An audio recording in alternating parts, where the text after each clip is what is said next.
Selamat malam, Bapak dosen dan teman saya. Di sini kami akan mempraktekkan simulasi kami yang berjudul diagram fasor. Nah, sebelum lanjut ke simulasinya, di sini saya bernama Perdi Tumangker dan rekan saya. Nama saya Edward Nurman Purba. Oke. Di sini tanpa banyak basa-basi lagi, di sini langsung saja lanjut ke simulasinya.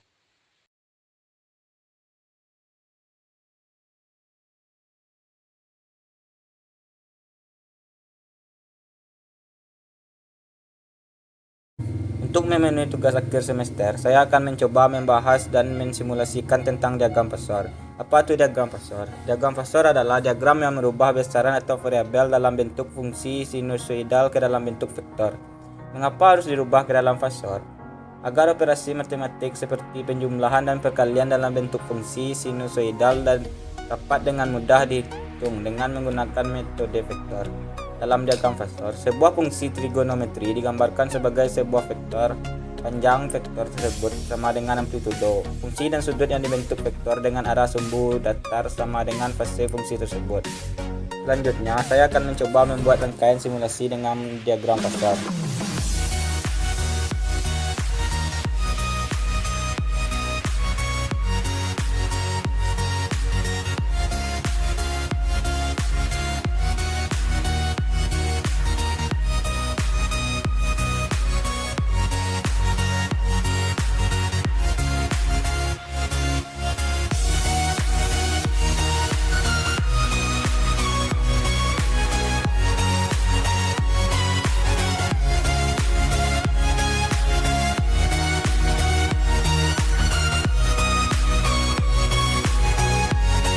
Tersebut menghasilkan arus sebesar 62,386 dan mencari daya aktif pada rangkaian tersebut, kita bisa menggunakan rumus seperti berikut.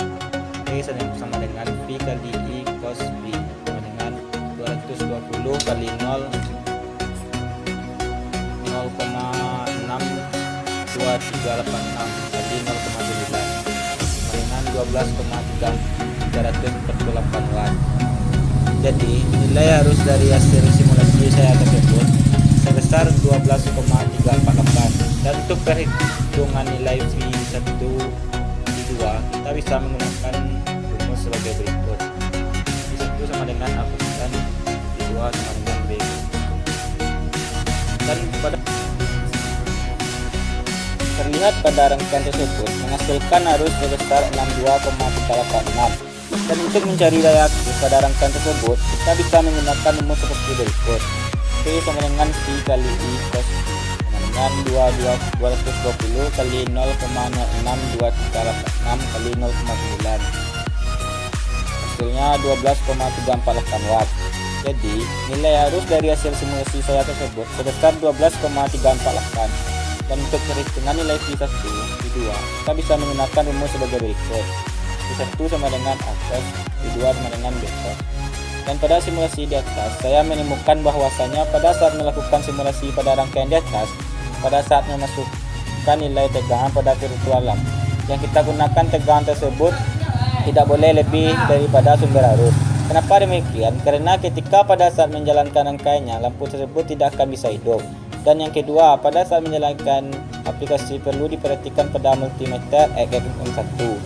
Kita harus mengubahnya ke pengukuran arus, karena ketika ingin menghidupkan lampu tersebut, kita perlu menjadikan multimeter 1 sebagai pengukur arus terlebih dahulu.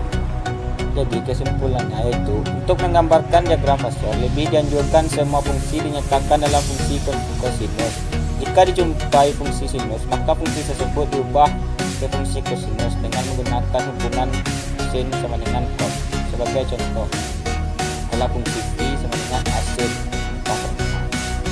adalah kita ubah fungsi di atas menjadi fungsi kosinus adalah perwakilan fasor dari sinusoida seperti yang telah kita pelajari sebelumnya. Sesuai nama, fasor adalah gabung sebuah perwakilan bilangan kompleks untuk nilai dan fase sebuah gelombang sinusoidal. Nilai dari sinus pada T sama dengan 0. Dalam benar dapat diasumsikan sebagai faktor yang melingkar, sehingga kapanpun sinusoidal terbentuk sebagai faktor, istilah dia akan ada secara implisit. Kita harus perhatikan frekuensi pada faktor atau kesalahan akan terjadi. Baiklah, hanya itu yang saya sampaikan.